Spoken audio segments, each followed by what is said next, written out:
Namaskar. Today we'll study electron transport chain and oxidative phosphorylation. And when we say electron transport chain, it is a chain of your proteins or protein complexes or enzymes. And basically there are four complexes: complex 1, complex 2, complex 3 and complex 4.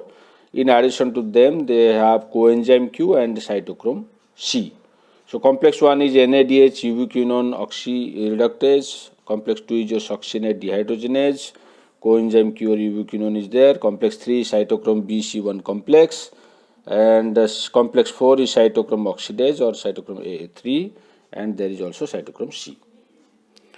So before knowing this electron transport chain, we need to know this location, and this electron transport chain is located on the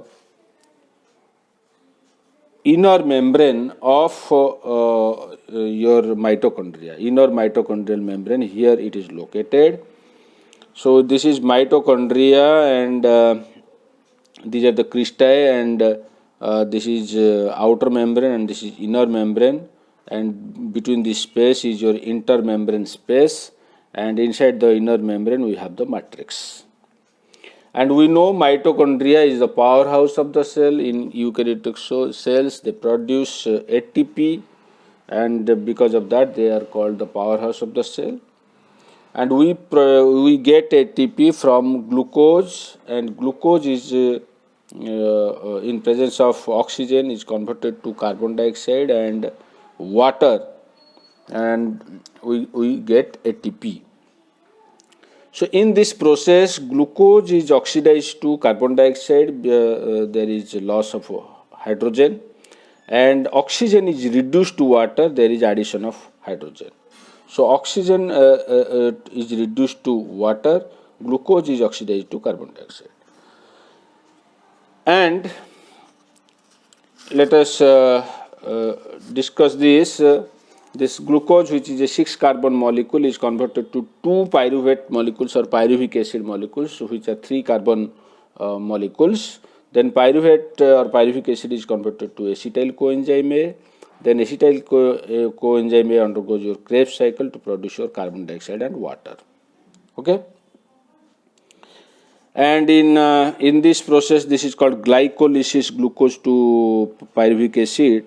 Here we get 2 ATP and 2 NADH. Then from pyruvate to acetyl coenzyme A, we get 2 NADH. There are 2 molecules of pyruvate. Then acetyl coenzyme A to Krebs cycle, we get 2 GTP, which is equivalent to 2 ATP. There is also production of 6 NADH and 2 FADH2. So theoretically, total here we have 8 ATP, and then we have here 6 ATP, and here we have 24 ATP. So theoretically we get 38 ATP from one glucose molecule. So in eukaryotic cells, more than 30 ATP are produced per one glucose molecule. So this is one 2 ATP here, and 2 GTP are equivalent to 2 ATP here, and the rest are in the form of NADH and FADH2. And these NADH and FADH2 have a role in production of ATP. And how they do it? Through electron transport chain. One NADH is equivalent to 2.5 ATP, and one FADH2 is equivalent to 1.5 ATP, and for this they require this much amount of hydrogen ions. That we will discuss now in the electron transport chain. So as we discussed, electron transport chain consists of 4 complexes: complex 1, complex 2, complex 3 and complex 4. In addition to them, they also have coenzyme Q, and also they have cytochrome C. Cytochrome C is also there.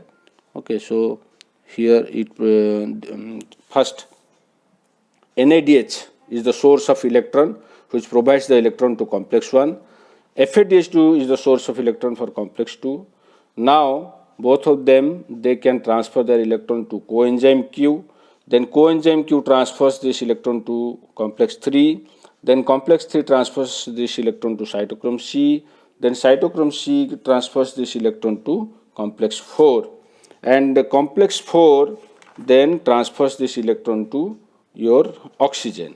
That means oxygen is the ultimate acceptor of this electron. That means this electron transport chain, we say it electron transport chain because the electron is transferred. There is a enzymatic series of electron donors and electron acceptors. Each electron donor here, NADH2 and FADH2, NADH and FADH2 are the electron donors. They will pass electrons to a more electronegative acceptor here.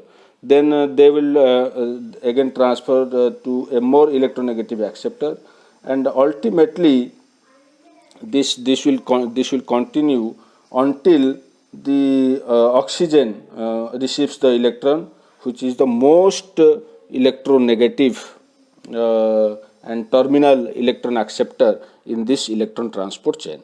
Okay, and what happens? All these while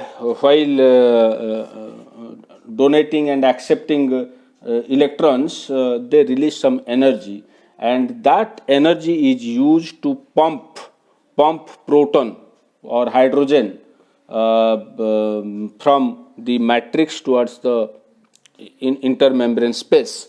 So complex 1 and complex 3 and complex 4, these three, complex 1, complex 3, complex 4, they act as your proton pumps. And from where they get this energy? They get this energy during the process of passage of electrons between donors and acceptors. That releases energy, and that energy is utilized. And because of that, there will be a concentration gradient of hydrogen in the from intermembrane space to matrix, and that concentration gradient will be that means this will act as this energy for this ATP synthase, and the ATP synthase will utilize that concentration gradient, that energy produced because of this concentration gradient of hydrogen, and phosphorylate ADP to ATP.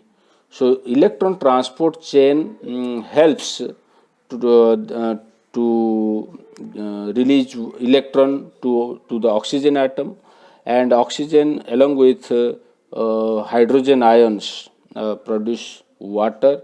So in this way oxygen is reduced to water, and that energy during this passage of your hydrogen, that concentration gradient from high to low concentration, that energy is utilized by ATP synthase to phosphorylate ADP to ATP.